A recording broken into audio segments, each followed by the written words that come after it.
First of all, my dear brothers and sisters, thanks for being here in my YouTube channel.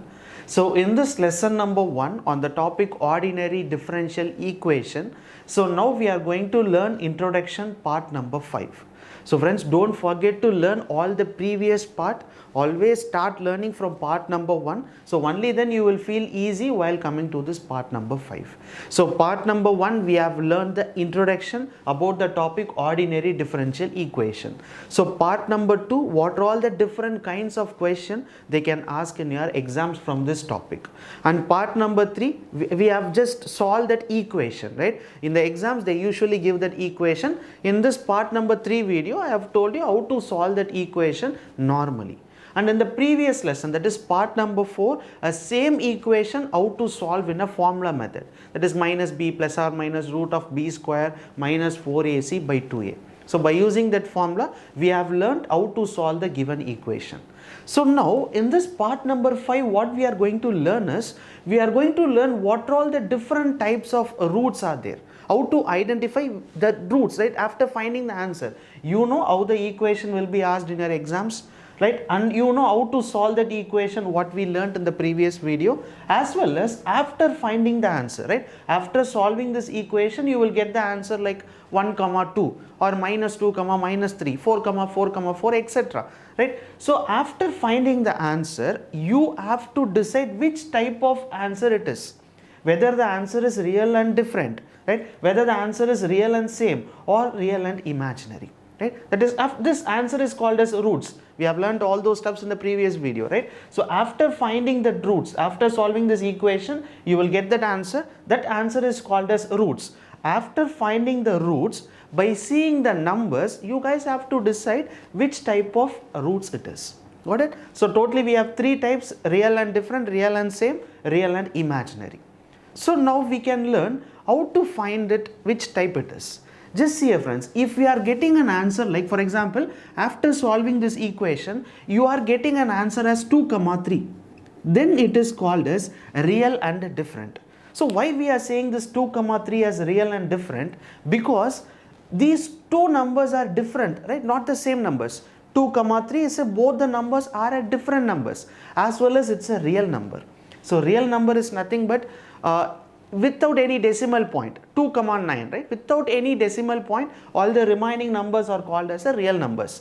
So real numbers can also be in a negative, minus 2, minus 3, minus 5, minus 10, etc. Right? So only we are calling these two numbers as real numbers, as well as these two numbers are not same, it is different. So we are saying this answer as real and different.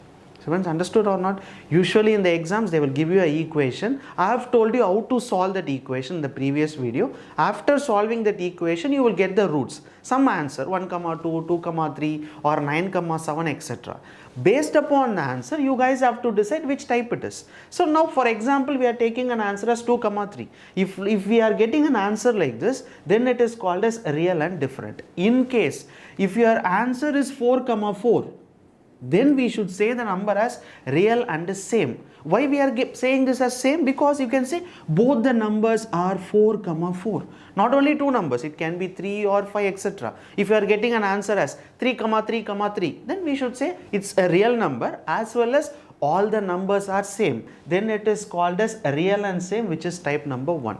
In case if your roots are different, then it is called as type number 1, real and different. And the last type finding is easy, real and imaginary. After solving an equation, you will get an answer in this format, 2 plus or minus 3, 8. This is called as a real and an imaginary number. You can see this number 2 is called as a real number, but number 3i is called as an imaginary. Why? Because so nearby a number, if you find the letter I, it is called as a imaginary numbers. So those type, it is called as type number 3, that is real and imaginary. So friends, understood?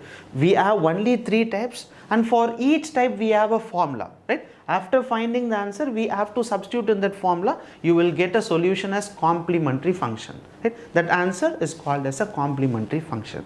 That's it. For these steps, usually in the exams, they will ask you for 4 to 5 marks. It's very simple, and this is the basics for ordinary differential equation. So what you guys have to do?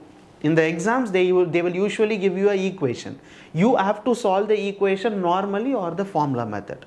After solving it, you will get the answers. That is called as roots. So after seeing the answer, you guys have to decide which type of which types of roots it is, right? Whether the roots are real and different, or real and same, or real and imaginary. So I have given some sample example questions. Understood? So after finding which type of equation it is, then you have to substitute in a formula, so that resultant answer is called as a complementary function. That's it. Very simple. So from the next lesson, that is in lesson number 1, this will be the last introduction video. So it's more than enough. We are strong on the basics. So from lesson number 2, we are going to solve 10 questions from type 1. Lesson number 3, 10 questions from type 2. Lesson number 4, then 10 questions from the last type. So if you are like solving many questions from all these types, then definitely you can able to crack the question in your exams. Got it? Getting 5 marks or 3 marks based upon your exam pattern will be very much simple, right? So that's it about this part number 5. I hope you understood the concept and the basics of ordinary differential equation. So kindly go to my website feelfreetolearn.com. There in the engineering mathematics, after watching all the part 5, so try to start learning the remaining lessons, right? So each lesson we are going to plan 10 videos. So if you once watch all those stuff, then finding that complementary function, which is also called a CF, complementary function, will be very simple. So thank you so much for watching this video. So if you really like it, share the video to your friends, those who are also preparing for this engineering mathematics. So thank you so much for watching this video.